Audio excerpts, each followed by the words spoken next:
Kuna msemo unasema dunia ina siri nyingi sana kuliko unavyofikiria, na wakati mwingine mtu mmoja tu anaweza kuingia kwenye historia ya dunia kwa njia ambayo hakuna mtu aliyewahi kufikiria.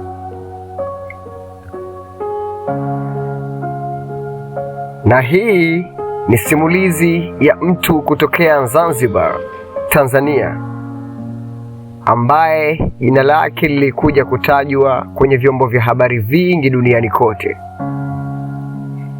Mtu ambaye maisha yake yalibadilika ghafla tu na kuingia kwenye historia yenye utata mkubwa wa duniani. Huyu si mwingine, na hii ni safari ya ajabu ya Ahmed Harfan Khairan. Karibu sana. Hii ni 360 On Air. Bwana Ahmed Harfan Khairan alizaliwa mnamo mwaka 1974 katika visiwa vya Zanzibar, Tanzania. Kama vijana wengi wa wakati huo, maisha yake hayakuanza kwa umaarufu wala drama kubwa. Alikuwa kijana wa kawaida kabisa. Watu wengi waliomfahamu wanasema alikuwa mtu mtulivu sana, asiyeonekana kutafuta spotlight, lakini kama msemo unavyosema, maji yaliyotulia mara nyingi yana kina kirefu. Hakuna aliyedhani kwamba siku moja jina lake lingeonekana kwenye vichwa vya habari duniani kote. Kadri miaka ilivyopita, Khairan alianza kusafiri katika maeneo tofauti ya Afrika Mashariki na Mashariki ya Kati. Ni kipindi ambacho dunia ilikuwa inapitia mabadiliko makubwa ya kisiasa na kiusalama.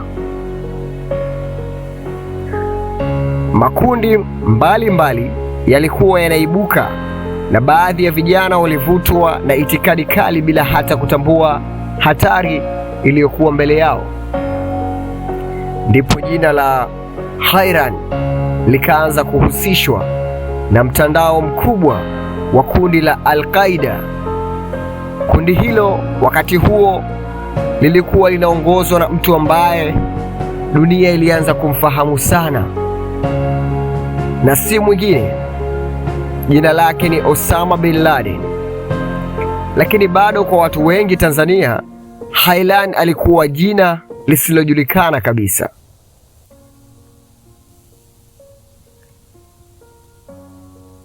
Mnamo tarehe 7 mwezi Agosti mwaka 1998 ni siku ambayo haitasahaulika kirahisi. Siku hiyo mlipuko mkubwa wa bomu ulitokea kwenye ubalozi wa Marekani Dar es Salaam nchini Tanzania. Karibu wakati huo huo, mlipuko mwingine ulitokea kwenye ubalozi wa Marekani nchini Kenya katika jiji la Nairobi. Mlipuko huo uliosababisha vifo vya zaidi ya watu 200 na kujeruhi maelfu. Afrika ya Mashariki ilitetemeka mno. Dunia ilishangaa na uchunguzi mkubwa ukaanza mara moja. Ndipo jina la Ahmed Harfan Khairan likaanza kutajwa katika uchunguzi huo. Baada ya tukio hilo, mashirika ya usalama ya kimataifa yalianza msako mkali sana. Kwa miaka kadhaa, Khairan alikuwa akifuatiliwa duniani kote. Lakini kama msemo unavyosema, mwanadamu anaweza kukimbia, lakini kivuli chake hakiwezi kumtoroka. Mnamo mwaka 2004, taarifa zilikuja kwamba Khairan alikuwa amekamatwa nchini Pakistan.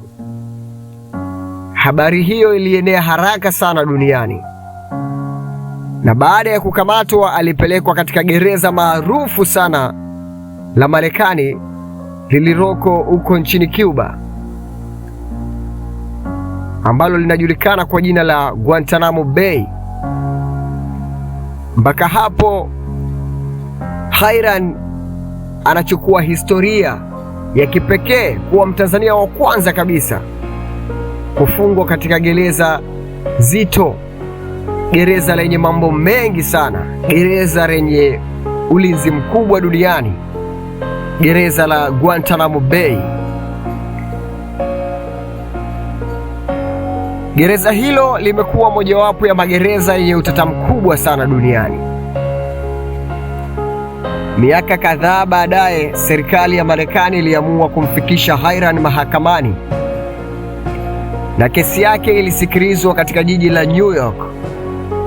Ilikuwa moja ya kesi zilizofuatiliwa sana duniani wakati huo. Waandishi wa habari, wachambuzi na watu wa kawaida walikuwa wakifuatilia kila hatua ya kesi hiyo. Mashtaka mengi yaliwasilishwa mahakamani, lakini baada ya kusikiliza ushahidi kwa muda mrefu, mahakama ilitoa uamuzi wake. Mahakama ilimpata Khairan na hatia ya kula njama ya kuharibu mali ya Marekani. Baada ya hukumu hiyo, alipewa kifungo cha maisha jela. Hadi leo anaendelea kutumikia kifungo chake katika gereza la Marekani la Guantanamo Bay. Na hapo ndipo simulizi ya maisha yake ilibadilika kabisa.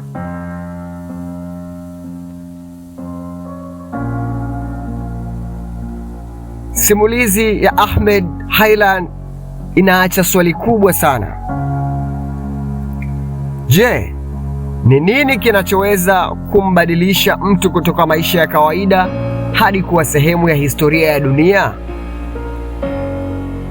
Wapo wanaosema ni mazingira, wengine wanasema ni maamuzi ya mtu mwenyewe binafsi.